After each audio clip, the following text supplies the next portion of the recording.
ប្រតិបត្តិព័ត៌មានស្ដីពីសកម្មភាពការងារប្រចាំសប្តាហ៍របស់ឯកឧត្តមបណ្ឌិតអៀង សុផល្លែតរដ្ឋមន្ត្រីក្រសួងបរិស្ថានសប្តាហ៍ទី1នៃខែមេសាឆ្នាំ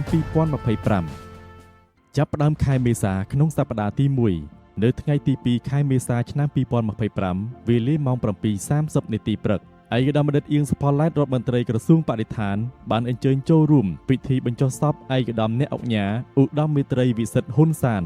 រដ្ឋលេខាធិការក្រសួងសាធារណការនិងដឹកជញ្ជូននៅវត្តបូរីវង្សលុះមកដល់ថ្ងៃទី3ខែមេសាឆ្នាំ2025វេលាម៉ោង 2 រសៀលឯកឧត្តមរដ្ឋមន្ត្រីបានទទួលជួបសម្ដែងការគូសមពីប្រធានអង្គការលេងរទ្ធីការិយាល័យតំណាងសម្ព័ន្ធឧស្សាហកម្មកៅស៊ូវៀតណាមប្រចាំកម្ពុជានៅបន្ទប់តាវសិង្ហួរឯកឧត្តមរដ្ឋមន្ត្រីបានថ្លែងអំណរគុណសម្ព័ន្ធឧស្សាហកម្មកៅស៊ូវៀតណាមប្រចាំកម្ពុជាដែលបានចូលរួមចំណែកក្នុងសកម្មភាពសេដ្ឋកិច្ចរបស់កម្ពុជាជាពិសេសការទទួលខុសត្រូវលើការវិនិយោគស្របតាមច្បាប់របស់ព្រះរាជាណាចក្រកម្ពុជាបន្ទាប់មកនៅថ្ងៃទី4ខែមេសាឆ្នាំ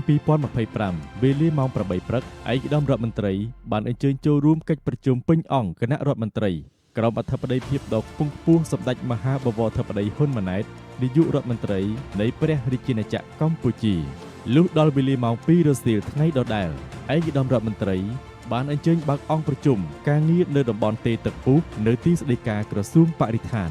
នៅថ្ងៃសៅរ៍ទី5ខែមេសាឆ្នាំ2025វេលាម៉ោង 7:30 នាទីព្រឹក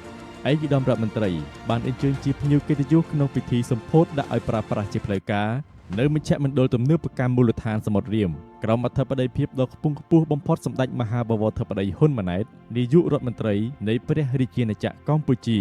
នៅភូមិអង្គសង្កាត់រៀមក្រុងកំពង់សោមខេត្តព្រះសីហនុលុះមកដល់ថ្ងៃទី7ខែមេសាឆ្នាំ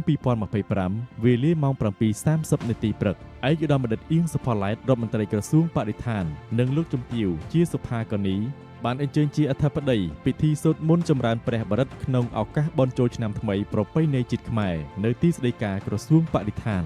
ជាមួយគ្នានេះដែរក្នុងឱកាសអបអរសាទរបុណ្យចូលឆ្នាំថ្មីប្រពៃណីជាតិខ្មែរឆ្នាំម្សាញ់ស័ព្ទស័កពុទ្ធសករាជ2569គ្រិស្តសករាជ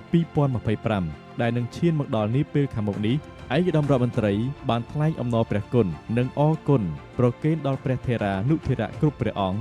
និងជូនចំពោះថ្នាក់ដឹកនាំមន្ត្រីរាជការអង្គការដៃគូអភិវឌ្ឍជាតិអន្តរជាតិសង្គមស៊ីវិលវិស័យឯកជនសិស្សានុសិស្សយុវជនសសយកយុវជនកកបាតក្រហមយុវជនកាយរិទ្ធកម្មករកម្មការិនីនិងប្រជាពលរដ្ឋទូទាំងប្រទេសដែលបានគាំទ្រនិងអនុវត្តយុទ្ធសាស្ត្រចក្រាវិស័យបរិស្ថានដែលមានសសរស្តម្ភភាពស្អាតភាពបៃតងនិងចីរភាពជាសកម្មភាពប្រចាំនៃយុទ្ធសាស្ត្រចក្រាវិស័យបរិស្ថានលើភាពស្អាតយុទ្ធនាការថ្ងៃនេះខ្ញុំមិនប្រើថង់ប្លាស្ទិកទេនិងយុទ្ធនាការកម្ពុជាស្អាតខ្មែរធ្វើបាន